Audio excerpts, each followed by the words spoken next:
தாய் தமிழ் சொந்தங்களுக்கு புரட்சி வணக்கங்கள்.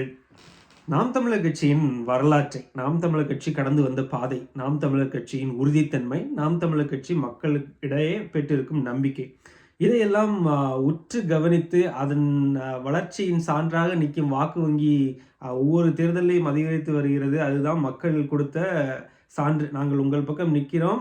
அந்த ஏற்புத்தன்மை, நாம் தமிழர் கட்சிக்கான ஏற்புத்தன்மை, அதன் கொள்கைக்கான ஏற்புத்தன்மை மக்களிடையே பெருகி வருகிறது, மக்களிடையே வளர்ந்து வருகிறதுங்கிறதுக்குண்டான ஒரு தவிர்க்க முடியாத, அதை வந்து இன்ஆர்கியூபிள், அது வந்து நம்ம டிஸ்பியூட்டே பண்ண முடியாது, அப்படி ஒரு ஃபேக்ட் தான் எலெக்ஷன் கமிஷன் ஆஃப் இந்தியா வெளியிட்டிருக்கிற வாக்கு விழுக்காடு. இந்த வாக்கு விழுக்காடுக்கே வந்து ஒரு காரணம் என்ன? இந்த இவ்வளவு மக்களை வந்து இந்த கட்சியை நம்ப வைத்து, இந்த கட்சியின் தொண்டர்களை நம்ப வைத்து, அவர்களின் கொள்கை மீது நம்பிக்கையை வைத்ததின் மூல காரணம் யார் அப்படிங்கிறத தேடி வந்து இப்போ ஒரு இன்வெஸ்டிகேஷன் போயிட்டு இருக்கு. தேசிய அளவில், ஒரு சர்வதேச அளவுலன்னே சொல்லலாம். சர்வதேச அளவில் தமிழ்நாடு ஏன் வந்து இவ்வளவு முக்கியமாக பார்க்கப்படுது அப்படின்னா, அந்த தமிழ் சமூகம் உலகம் எங்கும் பரவி இருக்கு. அது அவங்க வந்து பல தமிழர்களாக இது வரைக்கும் பிரிஞ்சிருந்ததுனால, அவங்களுக்கு தமிழர்கள்லேயே பல வகைன்னு பிரிஞ்சிருந்ததுனால ஒரு ஒற்றுமை இல்லாமல் இருந்தது. ஆனால் இப்போ வந்து தமிழர்களுக்கான தேவை உருவாகி அதன் அதன் அடிப்படை மொத்த தமிழினத்துக்கும் உண்டான அடிப்படை தேவைகளை நிறைவேற்றிக் கொள்வதற்காக ஒரு அரசு வலிமை தேவை அப்படின்னு வரும்போது, அதுக்கு உண்டான முயற்சிகள் ஒவ்வொரு நாடுலையும் நடக்குது. நீங்கள் பார்க்குறீங்க, எல்லா நாடுகள்லையும் இருக்கிறவங்க தமிழர்கள் வந்து அந்த அரசியலுக்குள்ளே கரைகிறாங்க. அவங்களுக்கு அந்த ஒரு அந்த அந்த அவங்க சமூகம் அதிகமாக இருக்கிற இடத்துல அவங்களுக்கு வந்து அதுக்குண்டான அரசியல் பிரதிநிதித்துவம் தேவை அப்படிங்கிறத நோக்கி போகிறாங்க. நீங்கள் பார்த்துக்கிட்டே இருக்கீங்க. அதே மாதிரி தமிழ்நாட்டிலையும் அந்த வேட்கை வந்து அதிகமாக வந்து கொண்டே இருக்கிறது. இதன் காரணம் என்ன? வரலாற்று நீங்கள் அதை வந்து இதை பார்த்து அவருக்கு வந்து இந்த இந்த இந்த தமிழுக்கு உண்டான இந்த ஸ்பேஸை உருவாக்கி அதுக்கு இவ்வளோ வாக்கு வங்கியை சேர்த்து வருகிறாருங்கிறதுக்காக தான் அவருக்கு வந்து அந்த அந்த திராவிடத்தோடு சேர்ந்து நீங்கள் பார்க்காம தனியாக தமிழ்னு எடுத்துகிட்டு வரணும் அப்படின்னு பார்க்குற ஒரு தன்மையை சொல்லி அதுக்கு வந்து வாக்கு வங்கி சேர்த்து அந்த அரசியலை நிலைநிறுத்துறாருன்னா, அதுக்கு தான் அவருக்கு வந்து அவரை ரெக்கக்னைஸ் பண்ணி தேசிய ஊடகம் ஒன்று அவருக்கு த லோன் உல்ஃப் அப்படிங்கிற ஒரு டைட்டில் கொடுத்துருக்காங்க. நீங்கள் இங்கே புரட்சிங்கிற வார்த்தையே வறட்சியாகிற அளவுக்கு தமிழ்நாட்டில் எல்லாருமே அந்த பட்டத்தை வச்சு புரட்சிங்கிற வார்த்தைக்கு உண்டான அர்த்தத்தையும் மழுங்கடிச்சு வச்சுருக்காங்க இல்லையா? அந்த மாதிரி எல்லாரும் தன்னைத்தானே சூட்டி கொண்ட நேரத்தில் நாம் தமிழர் கட்சியின் ஒருங்கிணைப்பாளர் சீமான் அவர்களை நோக்கி இந்த இந்த டைட்டில் வந்து சேர்ந்துருக்கு, த லோன் உல்ஃப். அதை வந்து அவர் அடிக்கடி மேடையில் சொல்கிற மாதிரி, இந்த நாய்கள் தான் கூட்டமாக சண்டைக்கு போகும், புலி தனியாக தான் வேட்டைக்கு போகும் அப்படின்ற மாதிரி அவர் சொல்லுவார். அதுக்குண்டான சான்றா, அதுக்குண்டான ஒரு அதை பறைசாற்றும் விதமாக வந்து ஒரு ரெக்கக்னேஷன் கிடச்சிருக்குன்னு நம்ம இதை பார்க்கலாம். நீங்கள் தமிழ்நாட்டை பொறுத்த வரைக்கும் தமிழக ஊடகங்களில் பல பேருக்கு சீமானோட பேரை நீங்கள் ஊடகத்தில் அவங்க முன்னாடி ஒரு டிபேட் நடக்கிற இடத்துலையே பேசிட்டா ஒரு 4-5 நாளைக்கு மலச்சிக்கல் வந்த மாதிரி மூஞ்சி மாறுறதை நீங்கள் பார்க்குறீங்க. அது நீங்கள் பேரை குறிப்பிட்டே சொல்லலாம். அங்கே குணசேகரனாக இருந்தாலும் சரி, செந்தில்வேலா இருந்தாலும் சரி, சுகிதாவாக இருந்தாலும் சரி, இந்த மாதிரி அவங்க சீமானவர்கள் பேரை யாராவது அந்தந்த பேனலில் யாராவது எடுத்துட்டாலே அவங்களோட ஃபேஸ் வந்து இஞ்சி தின்ன குரங்கு மாதிரி மாறிடுது முகம். அது வந்து அப்பட்டமாக தெரியுது. அது உங்கள் முகம் நீங்கள் தானாடாலும் தன் தசையாடுன்னு சொல்லுவாங்கள்ல, அது வந்து உங்கள் முகம் காட்டி கொடுத்துருது, அகத்தை முகம் காட்டி கொடுத்துருது.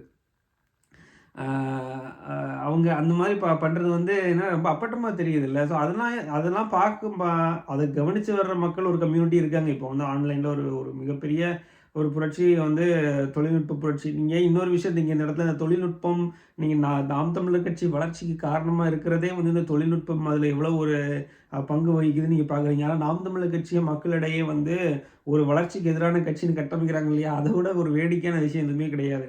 நீங்கள் சோஷியலிசம் என்ற கான்செப்டை நீங்கள் வந்து வளர்ச்சிக்கு எதிரானதுன்னு நீங்கள் வந்து கட்டமைக்கவே முடியாது. ஏன்னா நீங்கள் கம்யூனிசம் சோஷியலிசம்ங்கிற பற்றிய புரிதலே வந்து நிறைய பேர்கிட்ட, நல்ல சான்றோர்கள்ட்டையே வந்து ஏதோ கம்யூனிசம் வந்து முதலாளித்துவத்தை அழிக்க வந்த ஒரு சக்தி மாதிரியே வந்து இப்போது அரசியலை சொல்லிட்டு இருப்பாங்க. அப்படி அல்ல. கம்யூனிசம்ங்கிறது வந்து டாக்டர்ஸ் ஆஃப் கேபிட்டலிசம். அவங்க வந்து கேபிட்டலிசம், முதலாளித்துவம், தொழில் நடக்கணும், தொழில் நடந்தால் தான் தேவைக்கு ஏற்றவாறு தொழில் நடக்கும். அதுக்கு நான் தேவை பேராசைங்கிறதுக்கு நான் அப்புறம் வரேன். ஆனா இப்ப வந்து நீங்க பார்த்தீங்கன்னா, தொழில்ங்கிறது வந்து எல்லாருக்குமே தேவை. எல்லாருமே பண்ணிக்கிட்டு இருப்பாங்க. ஏன்னா ஒரு சமூகம் அப்படிதான் இயங்க முடியும். ஸோ அத வந்து நமக்குள்ளால தேவைக்கு ஏத்தவாறு நமக்கு நம்மை சுத்தி ஒரு அமைப்பு அமைச்சுக்கிட்டோம். அந்த அமைப்ப வந்து நேர்மையா நடத்துறதுக்காக ஒரு கொஞ்சம் கொஞ்சம் விதிகளை விதித்தோம். அந்த விதிகளை கடைபிடிக்காதது தான் இங்க பிரச்சனை. அந்த நோக்கம், அந்த நேர்மைத்தன்மை மாறி, ஒரு அறம் மாறி வேற ஒரு வழியில இதே தொழில்கள் வந்து தேவைக்கேற்ப பெருகிக்கிட்டே தான் இருக்கும். அது யாராலயும் தடுத்து நிறுத்த முடியாது. அது அந்த அந்த ரெகுலேஷன்ஸ் அதுதான் கவர்மெண்ட்டா இருக்கணும். அந்த அட்மினிஸ்ட்ரேஷன் அதுதான் கவர்மெண்ட்டா இருக்கணும். அதாவது ஒரு சமூகம்னு வரும்போது மொத்த சமூகத்துக்கும் நன்மை நடக்கும் சில திட்டங்களை வகுத்து, சட்டங்களை வகுத்து வைத்துக்கொண்டு அந்த ஆட்சி அதிகாரத்தில் இருப்பவர்களே அதை மீறுவது தான் இங்க பிரச்சனையா இருக்கிறது. உங்களுக்கு புரியுதா? அதனால நீங்க மனிதன் தேவைய வந்து எந்த ஒரு சித்தாந்தமும் தடை போடவே முடியாது. அதனால வளர்ச்சியையும் தடை போடவே முடியாது அடிப்படையில. நீங்க இருக்கிற அந்த இத சீர் செய்யலாம். அந்த அந்த அமைப்ப சீர் செய்யலாம். அந்த அமைப்பில் இருக்கக்கூடிய அறத்தை வந்து நிலைநாட்ட முடியும். அதுக்கு தான் நாம் தமிழர் கட்சி வந்து அந்த ஸ்பேஸ்ல நின்னு போராடிக்கிட்டு இருக்கு. மத்தபடி நீங்க திராவிடம்னு நீங்க அ கோ அதோட ஐடியாலஜி படி நீங்க அப்ப இந்தியாக்குன்னு ஒரு அரசியல் இருந்தது. இந்தியாக்குன்னு ஒரு அரசியல் எப்ப வந்தது? மொத்த இந்தியாவுக்கு முதல்ல. அது வந்து சுதந்திர அரசியல் தான். விடுதலை அரசியல் தான் முதல்ல இந்தியாவுக்குன்னே ஒரு அரசியல் வந்தது. அதுக்கப்புறம் என்னாச்சு, அந்த இந்திய அரசு வந்து மெச்சூர் ஆகி வரும்போது, அதுக்குண்டாலேயே பல கூறுகள் உள்ளுக்குள்ள இருக்கு இல்லையா? அதுக்குண்டான அரசியல்லாம் ஒண்ணொண்ணா வெடிக்க ஆரம்பிச்சது. அதுதான் வந்து மாநில உரிமை அரசியல். அந்த மாநில உரிமை அரசியல பேசி நீங்க டைட்டில் ஒரு திராவிடம்ங்கிற டைட்டிலு அந்த டைட்டிலுக்கு உண்டான டிஸ்கஷன வந்து நம்ம வந்து நாம் தமிழர் கட்சியின் சான்றோர்கள்ட்ட விட்டுறலாம். நான் என்ன சொல்ல வரேன்னா, அந்த திராவிட கொள்கைன்னே வந்து அந்த காங்கிரஸ் எதிர்த்து வந்து அவங்க போராடி அந்த மாநில உரிமைகளையும், தமிழ் உணர்ச்சியும் எழுப்பி தான் அவங்க வந்து அந்த அந்த அந்த ஆட்சிய கைப்பற்றினாங்க. அந்த திராவிடங்கிற வந்து ஒரு கான்செப்ட்ட கொண்டு வந்து அந்த திராவிடத்துக்கு உண்டான காரணம் அப்ப என்னவா இருந்துச்சு அப்படின்னா, மாநில உரிமை பேசின கட்சிகள் தான். அப்ப இப்ப மாநில உரிமை எந்த அளவுக்கு நம்ம வந்து வாங்கியிருக்கோமா, இல்ல பறி போயிருக்கான்னு பார்த்தா, அதுதான் அவங்களோட மார்க்கு. அதான் அவங்களோட ஸ்கோர் 50 வருஷமா. அப்ப அது வந்து அவங்களால அப்ப அது அந்த திராவிடம்ன்று சொல்லி வந்த சித்தாந்தம் கொண்ட கட்சியினர் அத வந்து ஒழுங்கா வழிநடத்தி இந்த இந்த கட்சிக்கு உண்டான அப்ஜெக்டிவே அவங்க வந்து நிலைநாட்ட முடியல. தே ஆர் ஸ்ட்ரக்லிங் அவங்க வந்து வீக் ஆயிட்டே இருக்காங்கன்றது நமக்கு தெரியுது. அதுக்கு காரணம் என்னன்னு பார்த்தா, அவங்க பண்ணக்கூடிய அவங்களோட நேர்மையற்ற தன்மை. சுயநலம். அந்த மாதிரி ஒரு விஷயத்த பண்ணிக்கிட்டே இருக்காரு. அது நீங்க அப்பட்டமா பார்க்குறீங்க. நீங்க எவ்வளவு ஊழல் நடக்குது. நீங்க எப்படி வந்து இலங்கையில ராஜபக்ஷன்ற ஒரு குடும்பம் வந்து அந்த குடும்பம் அப்படியே அந்த நாட்டோட வளத்தை வந்து அனுபவிச்சதோ, அந்த அத வந்து அந்த பொருளாதாரம் சீர்குலைஞ்சது. அதுக்கப்புறம் அங்கேருந்து வெளியேறுனாங்க. அந்த மாரி பல ஒரு நமக்கு உலகம் ஃபுல்லா அவ்வளவு எடுத்துக்காட்டுகள் இருக்கு. அந்த மாரி ஒரு குடும்பத்தின் கையில ஆட்சி போனா என்ன நடக்கும்?